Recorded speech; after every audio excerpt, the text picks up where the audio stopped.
Morning Good Readers, hari ini kita kembali memuliakan nama Tuhan karena Dia telah memberikan kita kehidupan dan kita bisa beraktivitas, dan kita akan kembali melanjutkan bacaan kita dari Ayub pasal 29 ayat 1 sampai dengan yang ke-25. Tetap semangat juga untuk membaca dan merenungkan firman Tuhan. Ya, apakah Anda dan saya pernah mengingat masa lalu?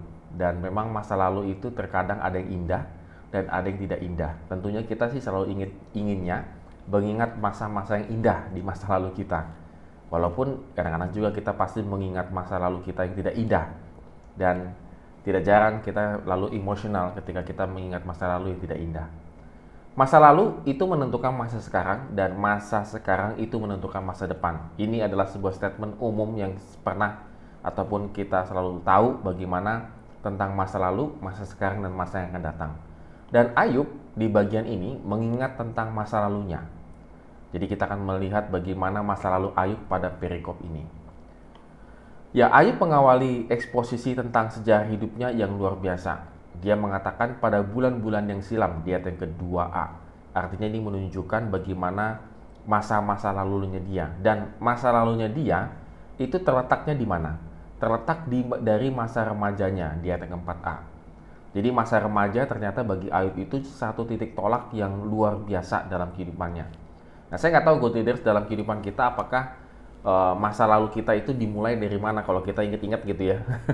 Mungkin dimulai dari TK, SD, atau remaja, atau sudah pemuda begitu. Nah, Ayub itu mengingat masa lalu, titik masa lalunya itu dari masa remajanya. Yaitu ketika Allah melindungi aku di ayat yang kedua. Jadi dari masa remajanya sampai dia menjelang dewasa, dia mengingat bagaimana Allah selalu melindungi dia. Ketika pelitanya bersinar di atas kepalaku, bagaimana Tuhan selalu menyinari setiap langkah kehidupannya, menyinari kehidupannya. Dan Allah bergaul karib dengan aku. Artinya ada satu relasi yang sangat luar biasa dari masa remaja Ayub sampai dewasa, bagaimana dia benar-benar bergaul karib dengan Tuhan. Ini adalah bagian daripada masa lalunya Ayub. Nah, efek hidupnya dari hidup Ayub yang akrab dengan Tuhan itu adalah ia menjadi pembela keadilan di pengadilan. Di ayat yang 7 sampai dengan 10, bagaimana dia benar-benar menjadi orang terhormat di pengadilan. Bahkan orang-orang yang tua pun memberikan tempat duduk bagi dia. Menolong orang yang membutuhkan, bahkan ia dijuluki bapa bagi orang miskin. Di ayat 11 sampai dengan yang ke-17. Bagi saya ini luar biasa ya, bagaimana dalam kehidupannya, bahkan dia itu sukses begitu, itu tetap dia memperhatikan orang miskin, anak yatim, dan juga para janda begitu. Ini benar-benar aksi sosial yang luar biasa. Ia memberikan nasihat yang menyejukkan di ayat 21 sampai dengan yang ke-23. Kata-katanya selalu diingat, kata-katanya selalu dinantikan. Jadi kehadirannya itu selalu memberikan damai bagi orang yang sangat membutuhkan. Dan dia memberikan harapan kepada yang putus asa dan penghiburan. Dan dia seperti seorang raja di tengah rakyatnya. Artinya kan kalau ada raja itu lebih aman, nyaman begitu ya. Nah, Ayub ini adalah sosok yang luar biasa.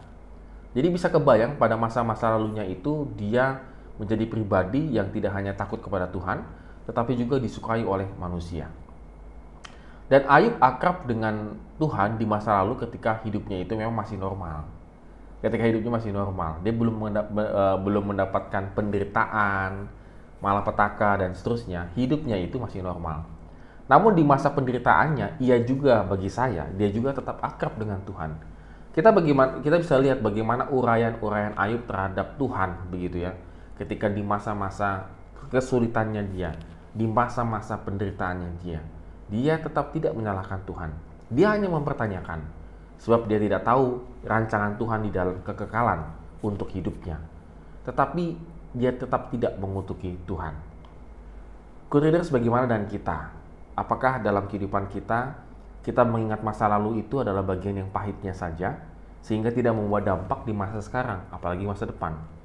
Tapi Ayub, dia mengingat masa lalunya yang punya relasi yang luar biasa kepada Tuhan begitu ya. Tapi itu berdampak di masa sekarang ketika dia mengalami penderitaan, bahkan sampai masa depan. Oleh karena itu, Good Leaders, pada hari ini mari kita renungkan bahwa apapun yang kita lakukan pada hari ini, mari kita selalu kaitkan dengan Tuhan. Mari kita selalu akrab dengan Tuhan.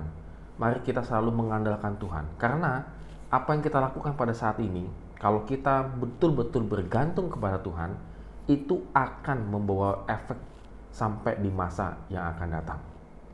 Maka kita akan selalu siap menghadapi tantangan apapun yang akan terjadi dalam kehidupan kita. Amin. Have a nice day and God bless us.